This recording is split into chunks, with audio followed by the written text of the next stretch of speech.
Alors les amis, j'espère que ça va et j'espère que tout se passe très bien et les activités aussi se passent très bien. Alors aujourd'hui, nous allons parler de la jeunesse et je vais beaucoup parler de la jeunesse africaine parce que la jeunesse africaine, nous sommes habitués vraiment aux révoltes, mais nous ne sommes pas prêts au travail. On passe tout le temps à accuser et le gouvernement, à accuser les politiciens et autres. Est-ce que nous-mêmes on fait le travail qu'il faut?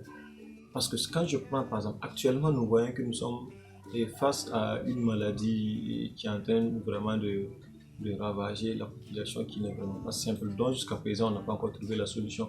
Mais ce qui est terrible, c'est qu'ils attendent que on dise que oh, la France a trouvé remède, ou bien on attend que les États-Unis ont trouvé remède, ou bien la Chine a trouvé remède. C'est tout ce que et la plupart d'entre nous jeunes africains nous sommes prêts à faire. C'est juste qu'on attend, on veut toujours que la solution vienne de l'étranger pour nous sauver. On cherche toujours que les Européens viennent nous donner. On cherche toujours que les Américains viennent nous donner. À chaque fois, on se dit, jeune, on a voilà, j'ai tel projet, j'ai tel projet. On cherche seulement qu'on vienne toujours nous financer de l'extérieur. Et quand vous allez regarder, la plupart des jeunes qui ont déjà le bac, qui sont à l'université, je veux dire, en Afrique, ici, 90, ou j'allais dire même 95% des jeunes africains veulent tous aller à l'extérieur terminer leurs études, veulent tous aller vivre à l'extérieur. Alors, qu'est-ce que vous faites de votre pays? Si toi, ton désir n'est pas de rester dans ton pays, étudier, travailler dans ton pays et changer les choses, peut-être changer le système éducatif pour donner plus de valeur, pour donner plus de performance et aider les futurs jeunes à pouvoir s'en sortir.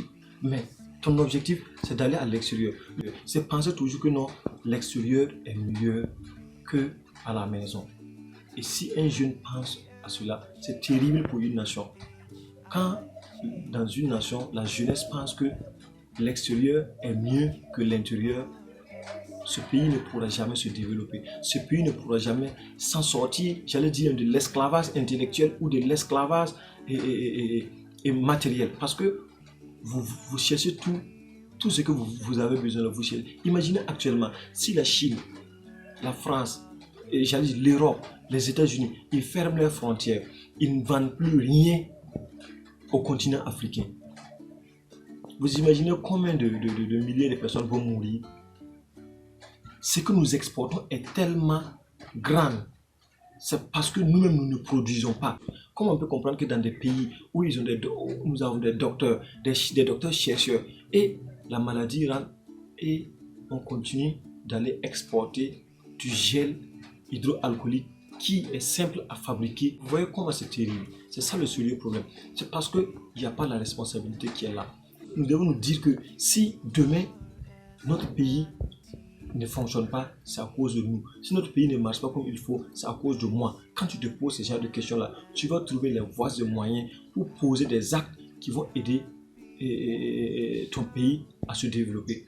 Ne dis pas que je suis seul et, comme on le dit, une goutte d'eau dans la mer ne va pas changer le goût salé de la mer. Ne dis pas que parce que tu es seul, tu ne pourras rien changer. Parce qu'on dit quoi? Quand tu as cœur, quand tu ne veux pas que quelqu'un vienne t'insulter là, quand tu ne veux pas que quelqu'un te manque de respect là, toi aussi travaille à ce que cette personne ne gagne pas d'opportunité pour te manquer du respect. Mais quand tu manges dans la main de quelqu'un, comment veux-tu que cette personne te respecte? C'est pas possible. Si nous, Africains, on veut toujours que d'autres peuples viennent nous aider, on veut toujours que d'autres peuples viennent nous montrer la voie, on veut toujours que d'autres peuples bougent pour qu'on puisse les regarder et les suivre. À ce niveau, c'est eux qui nous dirigent. Et ce qu'eux disent, on ne peut pas ne pas les suivre, on ne peut pas ne pas les obéir. Est-ce que vous comprenez? Donc souvent, ce n'est pas question de gouvernement ni rien. Si tu te dis que ton pays est pauvre, ton pays n'a rien, tu ne pourras rien avoir. Tu ne pourras rien faire aussi avec ce pays-là. Parce que tu as dit que le pays n'a rien. Donc dans ta tête, tes pensées, tes résolutions, c'est où est-ce que je dois partir pour pouvoir m'en sortir? Où est-ce que je dois me diriger pour pouvoir m'en sortir? Donc dans ces conditions-là, qu'est-ce qui va se passer?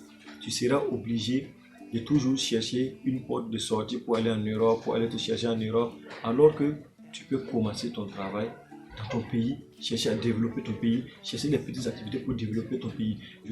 Nous, étudiants, surtout dans la zone francophone, nous voulons étudier par exemple jusqu'au master, jusqu'au niveau ingénieur, pour pouvoir chercher le travail d'abord. Alors que dès que on a le bac, on doit apprendre à travailler et à aller à l'école, à travailler et à aller à l'école. C'est ainsi que nous allons construire des choses. Si nous on termine, on passe jusqu'au master, on finit, on est des théoriciens bien calés, et on est assis maintenant. Si on nous recrute, on a besoin qu'on nous forme encore pour qu'on travaille. Mais si on commence des petits boulots dès la première année, on fait la première année, puis on fait du boulot. Jusqu'à ce qu'on finisse notre master, on aura déjà de l'expérience, on aura déjà formé un réseau qui va nous permettre de bien fonctionner facilement. Voilà.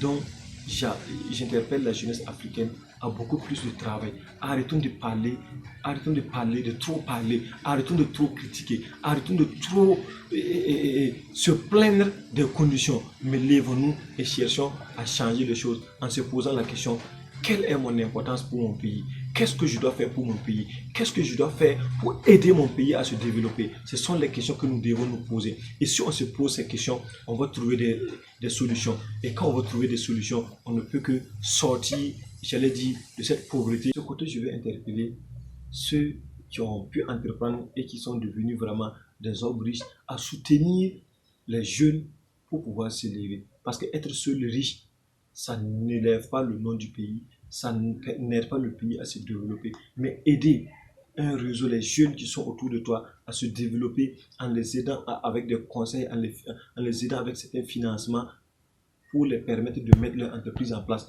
va permettre au pays de se développer. Et plus le pays développe, plus les gens ont du travail, moins les gens vont passer leur temps à critiquer et à parler au hasard.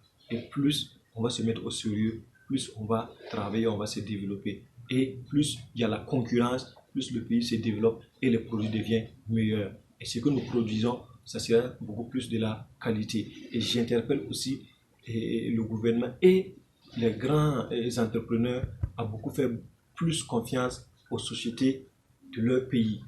Voilà, parce qu'on veut faire les routes, qu'on veut faire les ponts, les grandes constructions, on aime appeler des structures étrangères. Apprenons à faire confiance aux jeunes. Je vous dis à la prochaine pour une autre vidéo et n'oubliez pas de vous abonner et laisser vos commentaires en bas de la vidéo pour plus de performances et améliorer encore la qualité de la vidéo.